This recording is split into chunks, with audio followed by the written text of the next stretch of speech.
Welcome to the Board Game Design Lab podcast. Each week, we want to bring you an insightful interview on a specific topic in board game design to help you design and create games people love. And now, here's your host, Gabe Barrett. So what's happening, my friends? Welcome to the Board Game Design Lab. Welcome to the podcast. I got my buddy on the show today, Vales, published game designer with Victory Point Games. Got a really cool space game called Conquest at Kismet. We're going to talk about his game a little bit today, talk about the process of how that game came to be, but then we're going to really dive into the power of the review. You know, I'm one of those guys that thinks the review can be this magical thing sometimes, and you know, a lot of times it's not. And so we're going to dive into the power a review really has, positive reviews, negative reviews, all that. Jay's got some really cool insight, really cool perspective on that. And so, Jay, welcome to the show, man. Hi, how you doing? I'm doing great, man. Really appreciate you coming on. I met Jay over at the Board Game Design Forum, bgdf.com. It's a really great place. If you're a game designer or you want to be a game designer and you're not at the Board Game Design Forum, I want to just invite you over there. It's a really cool place, really cool community. I met Jay over there just trying to work on games and try to make games better, make them the best we can. So if you want to make your game better, come on over there, hang out with us. We'll let you know if your game's any good or not, and you can tell me my game's not any good, and we'll just have fun learning together. But Jay, let's just dive right in. So Conquest at Kismet, tell them about the game. Tell people about the game if they've never heard about it. Okay, so the game Conquest at Kismet is a space sci-fi themed game where two motherships are battling over the Kismet sector of the Ragnarok galaxy, and it's I actually chose all these words carefully because they mean certain things. Kismet means fate. It's another word for fate. Ragnarok is another word for luck, which is a very big part of my game mechanic. And in this game, it's kind of it's not really a collectible card game, more of an LCG or living card game, as Fantasy Flight would like to call it, where you have a card game that has expansions that can enhance the game, but you can play without the expansions and play the base game. Okay, the game primarily runs on two mechanics. The first one is a cooldown mechanic, which is kind of like a modification of Magic's tap mechanism, where if you use a card, you turn it sideways 90 degrees. But in this game, if you use something, a particular thing called a support, you turn it a particular direction, and then every click, there is a thing called a time phase where it will turn 90 degrees clockwise until it's upright. And then once it's upright, you can use it again. It's just kind of this intuitive way of determining your abilities and getting your abilities out and everything. So the second thing is lottery-style combat, and it seems kind of odd to have that in a combat card game, but it's very thematic, and I can get more into that in a little bit. So. Yeah, and I love the mechanic, the cooldown mechanic. I think that's the best part of the game. Just the coolest, most innovative part, because it simulates having to wait, as opposed to like Magic, where I've got the card, I tap it, and then next turn I can use it again. Well, your game simulates having to really wait for this weapon or this power ability to be ready again, and so you're really having to manage when you use something and wanting to make sure you use it at the right time so that it's available again at the right time and all that. So I think that's probably the coolest part of your game. And so just tell me, how did the game come to be? Give me the details on that process. Okay, so I started getting introduced by board games. I know this is kind of a different question, but this kind of relates into it. A long time ago, 2002, when I was going to school for game design, and my professor at the time, he had just started at the school, Alan Emmerich, and he's actually the guy who coined the phrase 4X. Mm-hmm. So if you guys heard of the game named 4X, that was coined by my professor. And so he had talked about wanting to open up a board game studio to help students, release board game designs to be published before they can actually, so they can find a job. Yeah. And so I had gone, finished the program, and he had gone and still worked at the school while building up this company. And so he got that going on. And in the back of my mind, I started getting more into analog games, which he introduced me to, and so I started. But it wasn't something like I had just been introduced. Like I'd played Magic since like '94. Right. I've been playing Risk. I played all kinds of board games, but not really something as like, hey, this is something that I could actually get into. So, as time went on, I got more board games, and I had this kind of idea like, oh, it'd be really cool if I could create a card game, but I just never thought it was anything that would be in my reach at all. Mm-hmm. And so, fast forward, I've worked in the game industry. Now I'm teaching game design as a professor of game design. And I go back to my old professor and I get his notes and I start, modifying it because it's a different generation. And so I'm teaching these things. And one of the things I teach about is conflict resolution, right? You have two pieces that can conflict in a game, and something happens, and you got to resolve some kind of conflict somehow, right? Yeah. Whether it's by dice, right? And I talk about how, like, in dice, you can use like what is called a dice hit-to-hit modifier, where you're rolling a dice. If you hit 5 or 6, you automatically hit, right? Or you do a kind of modifier, like in most RPGs, where it's like you roll and you compare the numbers, had modifiers, whatever, and then you compare who has a higher number, and whoever has the higher number wins. That's like a modifier. And there was several things that I've kind of put in there that was given to me, and one of the things was a thing called lottery. And I thought it was kind of interesting because I would teach my students, just like it was taught to me, that hey, the lottery system is used in a game. What is it, like video games called, like, it's like Civilization, Age of Empires. It basically simulates a tumbler, right? A tumbler, like, the things that you see in bingo. Yeah. Right. And so you put in a colored ball, right? Like they say it's blue, right? Blue would be miss, and then red would be hit, right? And you keep putting these balls in, right? And ultimately one ball is going to be coming out of the tumbler, and that will be the result. Yeah. Right.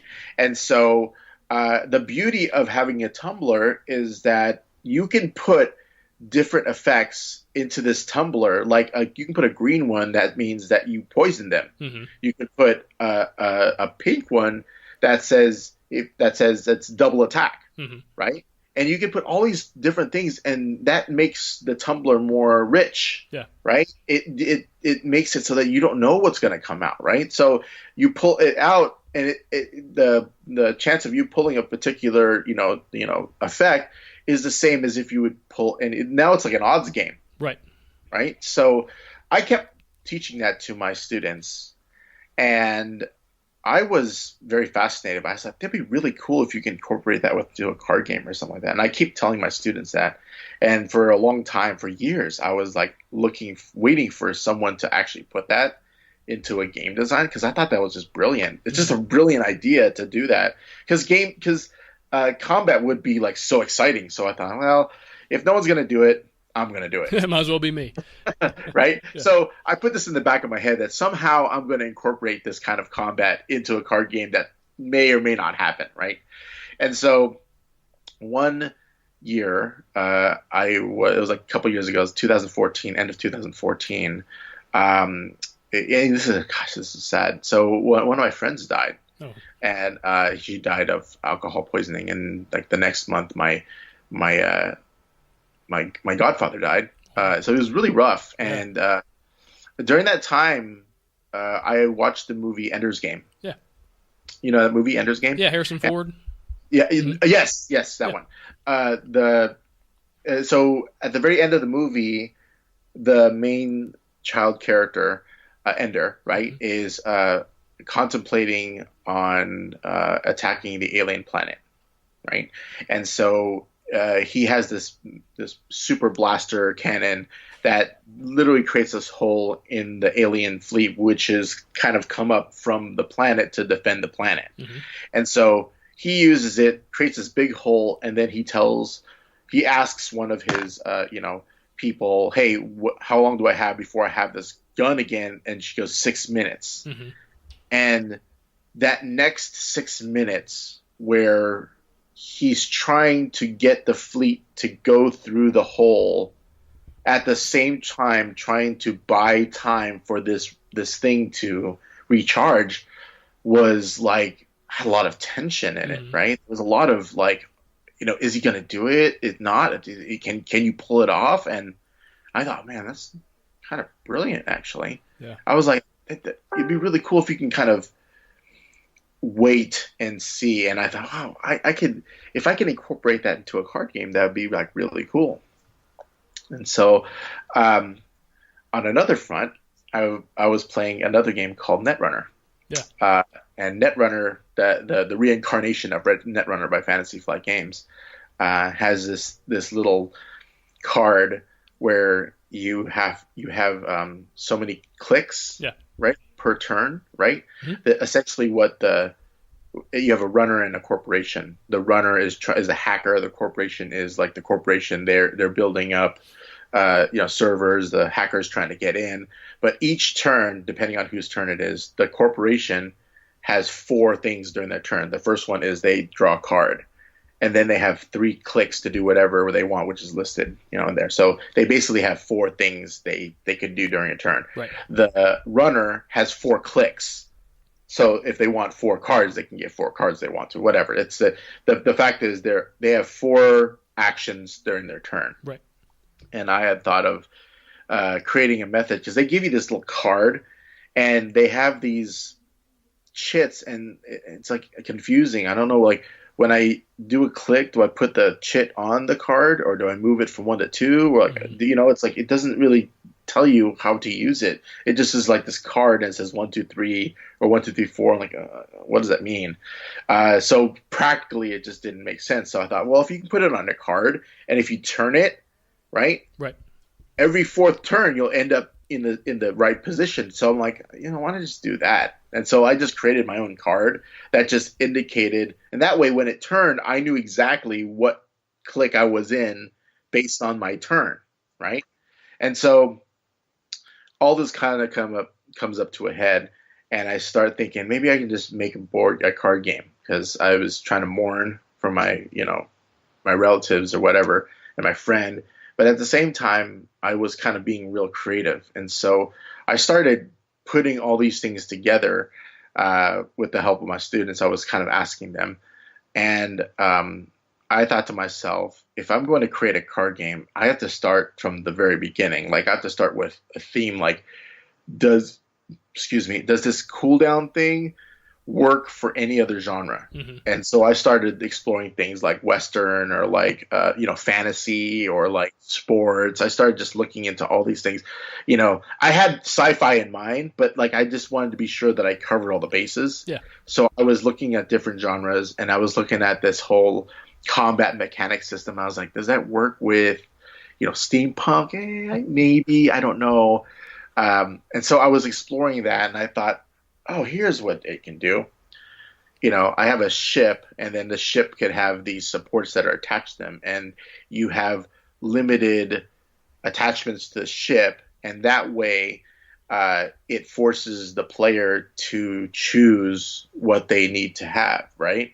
It's like bag space in a in video game. Like you can carry as many as you want, but you only are limited to the space in the backpack, which that's cool, and in game design, I was taught that fun comes from meaningful, cool decisions. Right. So if you beat a game, you kind of relish in the fact that you decided certain things that ultimately led to your victory. When you are fighting with somebody, say for example you're PvP against somebody, right, and you just shoot that one hit that nails them in the head, and it was just like you knew you shot it, you pulled the trigger at the right time, and you talk about that because you decided to pull the trigger at that particular moment, and those are the things that create stories. And so I thought, wow, if I can give more choices to the player rather than giving it, setting out to luck, it makes it more rich for the player. So yeah, absolutely.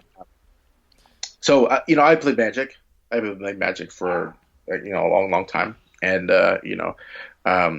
one of the things about Magic, and was brilliant for its time, was that you put the resources into the deck, right? You pull out the resources, and when the resources come out, you can use it to, power your Magic, And the problem with that was that sometimes you would have what is called mana flood, where you have all resources and nothing to cast. Right. Or like the opposite, where you have like all these really cool spells, but you have no resources pulling out of your deck to power them. Yeah. Oh, that's rough. Right. But was brilliant during that time. And, Magic owns that really, really well. So I wanted to create it so that essentially what you do is if you have, like say you have Mana Starve, or what's Mana Starve, where you don't have enough resources, your cards are basically dead in your hand. Right? Like you cannot use any of those cards until you have the resources. They just pretty much just take up space, and that's not really player choice, right? It's like you're kind of locked into the strategy that the game provides for you, And so what I did was, instead of having resources coming out from a deck, I just said, hey, you're just going to get all the resources. Right? And, all the resources every turn. And you decide how you want to divvy up your cards, how you want to choose which card you want. And so like thematically, it ended up being this like, well, you're in a ship that's a big mothership. The mothership has a core, and the core never really expands during the game, but it recharges, right? Which makes sense, right? Mm-hmm. So like at every pulse or click, your battery or your core will recharge to full, and then you have X amount of resources to divvy up however you want to. Yeah. Which makes sense, right? Yeah, so like what I would do is I would have cards in your hand that you can actually that are never above your maximum like energy limit. And so you can always like slap down any kind of card anytime you can, so that all your options are open, So the captain of the starship could say, hey, put all power to shields, put all power to this or that, and it makes sense, and you can kind of simulate that in the game. Yeah, absolutely. So yeah, I know I'm kind of going random places, but it all kind of comes together in my game. So the game was essentially for my students. I wanted to make the game so that my students would have something to play, or have to show my students that I could actually do it. Right. You're not just up there talking about it. Yeah. And once I did it, I just made it a really compact 2-player, 50 card, mothership against mothership kind of game. I didn't want to make it too crazy, although I got a lot of suggestions. Once I got that mechanic down, I started creating the cards, and then for like 6 months, from like January 2015 to like June, I just went to conventions, and then I play tested the crap out of it, and I had my students play test it, and they gave me suggestions, and I kept modifying it, and I feel honestly lucky because since the company that I published is my old professor, and it's like right near my house, it was very fortunate for me to be able to make quick changes on the fly and be able to create a prototype not long after I make the change. Right.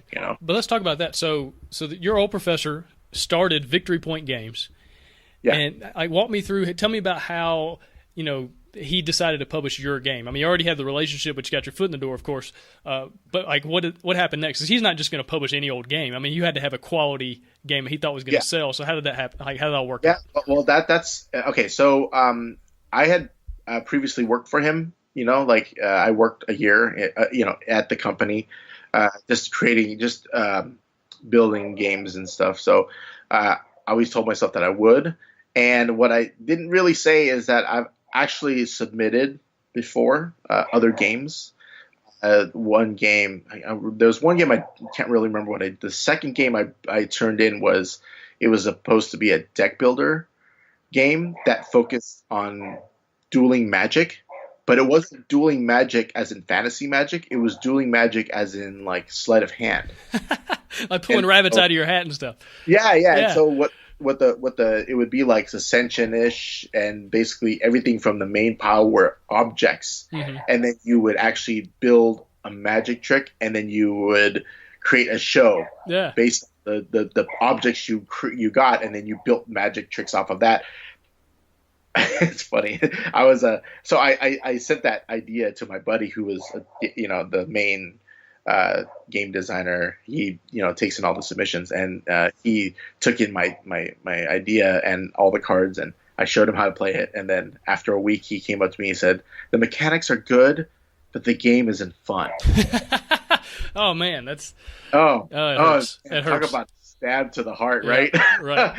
And he said it so coldly, and I sat there like, oh, I don't know if I can even do a card game after this. So, I guess the third time was the charm, right? Mm-hmm. So, like, I went to, submit it, and I was nervous, just like any other, but I didn't want to make it so that I was in because I was, I used to be an employee, and I know that I'm saying like that. So I went to their submission.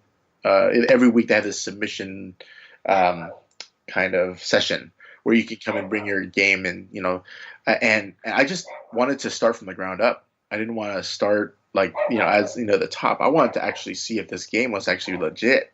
And so like I came in from the bottom, and one guy played it, didn't even play 2 turns, and he goes, "I like this game." I was like, it was the same guy that told me that my game wasn't fun. Yeah. Of the game. So he's gonna be honest with you. No. So I knew he was not. He wasn't like dicking around. Right. So he comes up to me and he goes, "I like this game," and I was like, "Wait, really?" He's like, "Yeah, it's great." I'm like, "What?" So I guess I didn't know if that was I needed more of a confirmation. So I literally just went through every single person in the office, and I asked them to play the game, and every single one, even all the way up to the top, my boss, my friend who was my former professor, he said he liked it. He was really good. I was like, "Oh, this is very clever. I like this." I'm like, "Wow." Feels good. Yeah. Yeah, it does. So, the great thing about the time that was happening, submitting everything, I submitted it kind of in January of 2015, and actually doing all the cards and making all the, making everything work, is that I was mourning, from, the losses that I had earlier. And what that did was it helped me focus, because it was my energy redirected into something productive. Yeah, absolutely. And so with that, it really gave me this kind of jump start into creating my game. And so when I created the game, it gave me motivation to move forward and to go to these places and to try and, you go and try and promote your game. And if you're one person, it's tough, because you can go to a convention and not get any plays, and you can go to a convention and play 12 hours a day nonstop for 3 days. You know what I mean? I've had both. And so it's a hard road. It's a very hard road, especially when you're trying, even when you have the backing of a publisher, and let's be honest, Victory Point Games is kind of a small beans publisher. But, even if you have a backing of a publisher, it's still kind of difficult to kind of, get your name out there. Yeah, absolutely. But for me, I wanted to just plan everything from square one. And so planning things, I had to really go back. What is the graphic design? I have to really make sure that the graphic design makes you looks right. It's clear. It's readable. It's simple. Mm-hmm. It feels simple. And so I made all these decisions knowingly, and you learn stuff along the way. It doesn't mean that you're that it's going to translate into sales, but it just means that I've planned for a lot of things. All right, so the game comes out. How did it get into the hands of reviewers? And how did that happen? 'Cause if I remember right, there's kind of an interesting story of you and one of the Dice Tower guys and him getting your game, right? So when you go out and you test, you start meeting certain people, mm-hmm. right? And one of the things I went to during this time of testing was I went to this thing called Star Wars Celebration in Anaheim. And for some reason, I ended up getting press. And so I wanted – the game just came out called Imperial Assault. Yeah. And so I wanted to play it. I wanted to check it out. Actually, I wanted to check out X-Wing, but anyway. So the only thing that was open was Imperial Assault, and there was this guy there. I talked to him, and he happens to be one of the game designers for Fantasy Flight Games, which was like an incredible connection. So like I got to get to know him. I got his email address. I got his card, and we start communicating with each other. As this is going along, I get an opportunity to go to Gen Con. First time ever. Never been to Gen Con before. Yeah. And so what I did was I start planning around this thing, and then I tell this guy, hey, I'm going to be at Gen Con. Can you be there? And you can play my game. I'll show you my game, and that's cool. He said, totally cool. I'd love to, check out your game. And with me, I was like, well, I know my game is not ready yet, but and Gen Con is a place that's like 60,000 people. Yeah, that's right. all. No. And now, is this before your game came out? Before the game came out, Okay, yeah. so this is pre-published. Pre-published, yeah. And so I was like, if I'm going to get this game approved, I want the best people to see it and see what they think, right? And so one of my goals going to Gen Con, I don't know how, I said, I'm just going to try and get, was it specifically Zee Garcia to play my game. Yeah. Right? And it was just such a lofty, really lofty goal to get that to happen. So I'm like, oh my gosh. So, because I've watched those reviews, and Z likes kind of abstractish kind of games. He likes the sci-fi, he likes card games, and and to be honest, it was like anybody from the Dice Tower would have been sufficient. You know what I mean? It was like, oh, it'd be really cool. So, I was at the Fantasy Flight press release, thing, and I went there to record. I was doing something for another company, and I looked over and I'm like, oh, that's Sam Healy. Mm-hmm. I mean, that's Zee Gar. Oh my gosh, the Dice Tower's here. Yeah. They're on the other side of the room, and the room is like the standard ballroom size. So I'm like, I've never been this close to them before, right? So I'm fanboying out a little bit, doing my job, like, oh my gosh, this is so crazy. And so my goal afterward was just rush up to them and just try and talk to them and maybe get something, right? So I rush up to Sam and I was like, hey Sam, I was like, how am I gonna make it so that I'm not totally shilling my game? Yeah.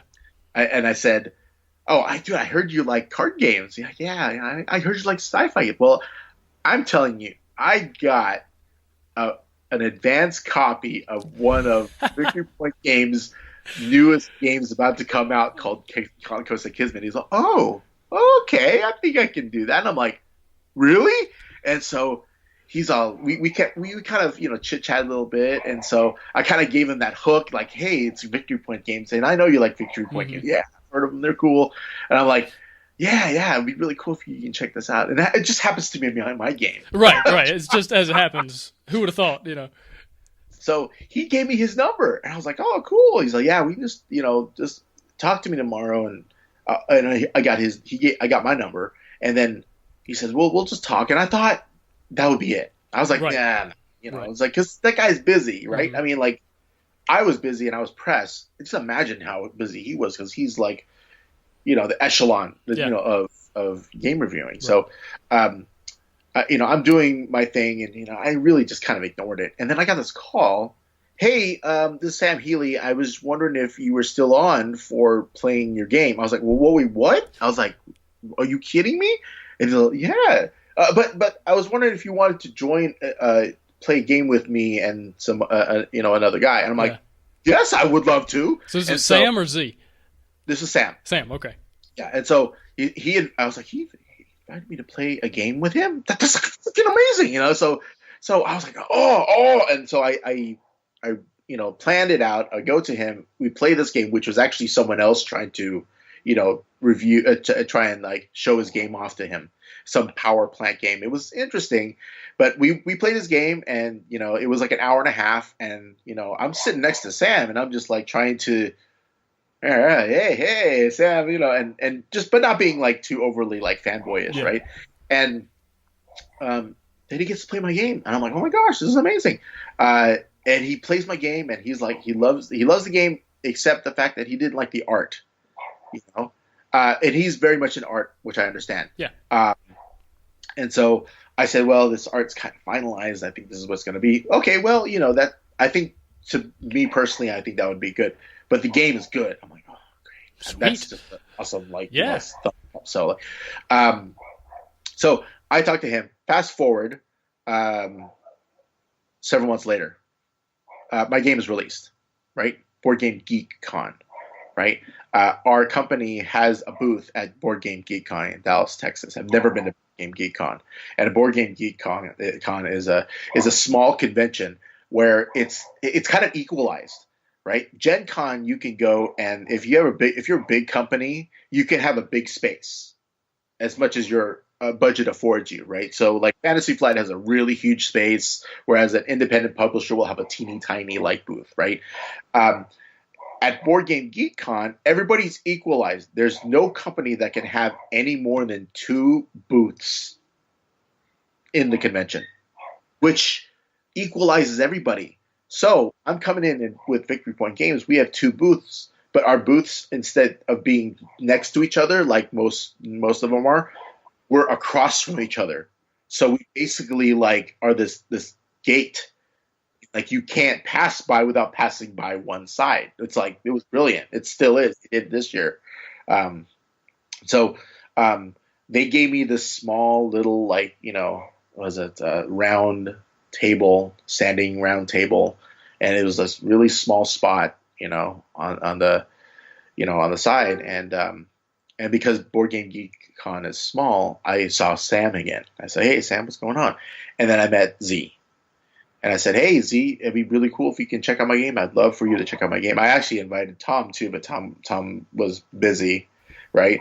But it's one of those things, again, where it's like you put the offer up, but you don't know if they're going to take you up on the offer. Yeah. Right? And so I'm sitting there, doing my game. He comes up, and I'm like, oh my gosh, Sam, Zee. And I show him like a few turns of my game, and he's like, oh, this is really interesting. And in the back of my mind, I know that Dice Tower, they get tons of submissions. Oh yeah. I mean, like they have a queue that's like hundreds of games long. Mm-hmm. And so like Zee said something that really kind of impressed me. He goes, oh, well, you know what? I think I will go through, I'm pretty sure we have it. I know we have it. I'm going to go through the queue and pull it out and review it. I was like, what? Awesome. I mean, to know that your game was that good enough for someone to pull it out of a queue to do that it's just this is an ultimate compliment, right? Yeah, absolutely. So I was able to get that. And then I talked to another guy, Mark Street, who's a Board Game Corner, and he loved the game too. And ultimately, he actually took a hiatus, and when he came back, he reviewed my game, and he loved the game too. And so I'm like, it's good to hear confirmation that like your hard work is like paying off, and it's pretty crazy, Yeah, and I remember seeing the review Zee did. This is even before we even really knew each other. I remember seeing the review of your game before I even knew it was yours, and he liked it. He talked about it was good. He liked the system, the cooldown systems. He thought it was really innovative. He enjoyed it. He said, you should buy it. It gave you the ultimate compliment from a reviewer saying, hey, I like this game. You should too. You know what I mean? Yeah. And so, gosh, that's like just an incredible confirmation that all your hard work, all the time and effort and energy, all the play testing and going to conventions and talk about, I think your story speaks a lot to how important conventions are with all these different angles. But all that comes together, and then people say, it's good, I like it, it's fun, you should buy it. But then what happened next? Well, I mean, you have a game, but it's not without critics. Yeah. So one of my game was criticized for 3 things. 1, not enough content. Okay. So I have 2 motherships going against each other. They're pretty much static decks, which is like there's no modification involved. And so there were a couple of reviewers that says, I don't like the game because it doesn't have enough. Mm-hmm. Does that make sense? Yeah, absolutely. So I wish there was more content. That's a big one. And some people were like, I'm not going to buy it because it's not enough content. Wow. That also not compared to, like, against the fact that it's an American-made game, the publishing costs are a little high. So for a game that's 2 decks, 50 cards each, that doesn't really modify. There's not really much, in terms of, like, variety. Yeah. That's $30. It's still kind of high. So that was a price point. So the second thing that was an issue was the art. Sam Healy, remember I talked about that. Some people just didn't like it. It shows this kind of graphic design-y kind of look. Yeah, it's very simple. It looks really good. I like it. But it's not like Fantasy Flight with tons of just aliens and all these kind of crazy pictures and all that. Yeah, my inspiration was this game called Glory to Rome. Yeah. The Black Box. Yeah, absolutely. It came out with this thing called the Black Box, which was like, really, really done beautifully, and I thought that I could achieve that. So that's the second one. The third one was, not enough content, the art, the card quality. And that's something I couldn't. Yeah, that's not on you. So, the card quality is basically just hard cardstock, but it wasn't like, laminated. The linen finish or anything? It wasn't like that. Yeah. And because my game requires you to shuffle, that quality can go down really quick. And that was a big, big, big thing that I couldn't control. And so, despite the fact that the game itself was quote unquote brilliant, it was really good, got good reviews. The engine was smart. It was very creative. It was unique. It didn't translate as much as terms of sales as I would like to. I got money from it, but it wasn't like I got, it wasn't this runaway hit. You know what I mean? Absolutely. So, ultimately, it underperformed. You know. So what can people learn from your experience? Like, how do we kind of redeem this story and kind of teach other people that are maybe looking for that magic bullet? Like, gosh, if Tom Vassell or Zee Garcia would just review my game and give it a thumbs up, then I'd sell 1 million copies. I'd be the next Ticket to Ride guy. I'd be the next Alan Moon or whatever. But obviously that's not necessarily the case. So what can we learn from what you've been through? Well, here's the funny thing. Like, I had come in from my experience in the game industry, right? I come up with one theory, and the theory was the idea is not enough, right? Someone thinks that they have an idea, and it's like, oh my gosh, they think it's going to, change the world, but it's not the idea. Ideas are worthless. It's ideas plus hard work, right? So ideas plus hard work. You implement your idea through hard work, and you'll be able to be successful. That was my theory before. Now, going through this whole process of creating a card game, I've had to add something else. Right.